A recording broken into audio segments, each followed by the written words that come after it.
Hello विद्यार्थियों, आप लोगों का आज पुनः स्वागत है। आज हम लोग रस के विषय में पढ़ेंगे जो हमने पिछले वीडियो में आरंभ किया था। काव्य शास्त्र के अंतर्गत रस को आरंभ किया था, वही हम आगे आरंभ करेंगे। कल हमने रस कितने प्रकार के होते हैं, रस के निष्पत्ति के तत्वों, स्थायी भाव, विभाव, अनुभाव, संचारी भाव के विषय में विस्तृत रूप से अध्ययन किया। आज हम रसों में से एक रस, रसराज, क्या है रसराज, किसे कहते हैं, श्रृंगार रस को, उसके विषय में अध्ययन करेंगे। हम इस प्रकार से अध्ययन करेंगे, इतने तन्मयता से अध्ययन करेंगे कि हमें वो कभी ना भूले। बस मेरे प्रिय बच्चों, मेरे प्रिय विद्यार्थियों, मेरे प्रिय साथियों, मैं आपसे यही कहूँगी कि मेरा यह आपसे आग्रह है कि आप पेशेंस के साथ सीखिए, समझिए। आपकी परीक्षा की तैयारी होती जाएगी, पता भी नहीं चलेगा, आपका सिलेबस भी पूर्ण हो जाएगा। तो चलिए आज हम रसराज श्रृंगार रस का अध्ययन करते हैं। तो चलिए हम श्रृंगार रस आरंभ करते हैं। और तो थोड़ा सा रिपीट कर लेते हैं पीछे कि जो रस के भेद हमने आरंभ किए थे उसमें हमने बताया आपको था कि आचार्य भरत मुनि ने 8 रस माने हैं काव्यशास्त्र में। तो आचार्य विश्वनाथ और आचार्य मम्मट ने रसों की संख्या 9 मानी है। आगे चल करके वात्सल रस और भक्ति रस की भी कल्पना की गई, किंतु वर्तमान समय में हिंदी साहित्य में प्रमुख रूप से 9 रसों की ही मान्यता रही है। वैसे 11 रस हैं, परंतु 9 रसों को मान्यता मिली है। और बाद में जो 2 रस आए थे वो वात्सल्य रस और भक्ति रस आए थे। आज हम पढ़ेंगे श्रृंगार रस के बारे में। चलिए आरंभ करते हैं। तो कल आपने रस के भेद ये पढ़े थे। रस इतने हैं: श्रृंगार रस, करुण रस, हास्य रस, करुण रस, वीर रस, रौद्र रस, भयानक रस, विभत्स रस, शांत रस, अद्भुत रस, और इसके स्थायी भाव भी पढ़े थे। तो सबसे पहले हम श्रृंगार रस, जैसे हमने पहले अभी बताया आपको, श्रृंगार से आरंभ करेंगे। श्रृंगार रस को सभी रसों में श्रेष्ठ माना जाता है। श्रृंगार रस को रसराज की उपाधि दी गई है।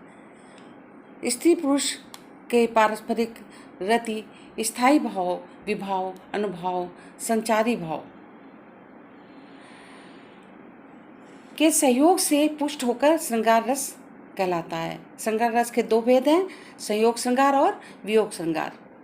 संयोग श्रृंगार जहाँ नायक नायिका के एक दूसरे के प्रेम से देखना, स्पर्श करना, श्रवण माने सुनना आदि से रति भाव उत्पन्न होते हैं। संयोग श्रृंगार की उत्पत्ति होती है। संयोग श्रृंगार में नायक नायिका के मिलन की स्थिति होती है। वो आमने सामने ही बात करेंगे, दूर से रह के नहीं। जो भी प्रेम की बात करेंगे, जो भी बात करेंगे वो सामने से करेंगे, मिलकर करेंगे। तो यहाँ पर संयोग श्रृंगार हो गया। संयोग माने मिलना ही होता है। उदाहरण: एक पल मेरे प्रिया के दृक पलक, एक पल मेरे प्रिया के दृक पलक, थे उठे ऊपर सहज नीचे गिरे, चपलता ने इस विकम्पित पुलक से दृढ़ किया, मानो प्रणय संबंध था।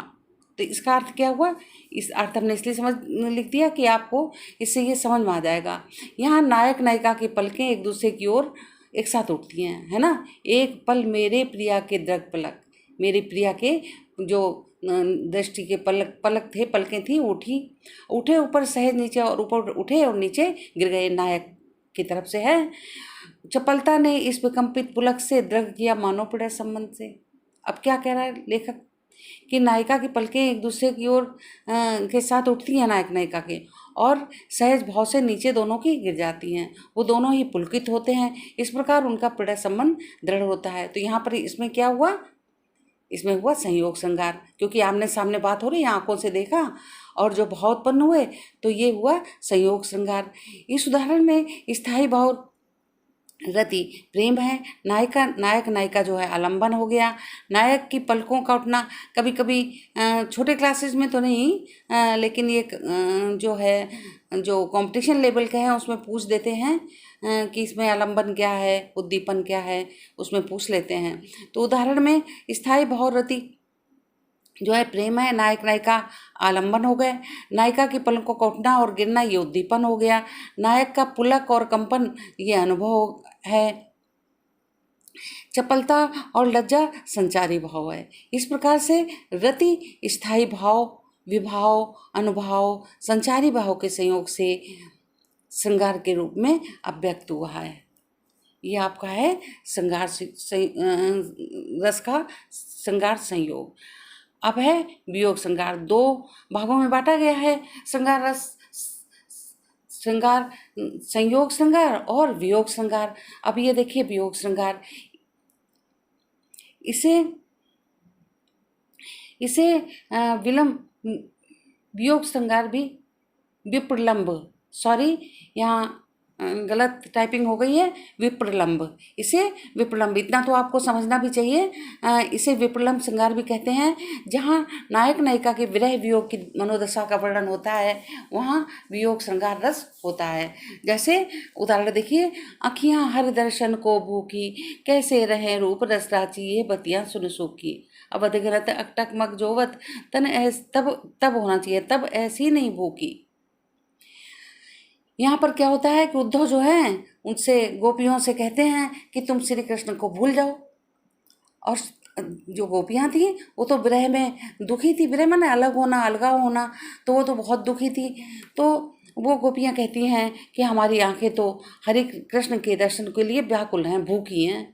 कैसे कहें रूप रस साची, वो कृष्ण के रूप में ऐसी रंगी हुई हैं, रची हुई हैं कि तुम्हारी बातें जो सूखी हैं, रूखी हैं, इन्हें कौन पसंद करेगा।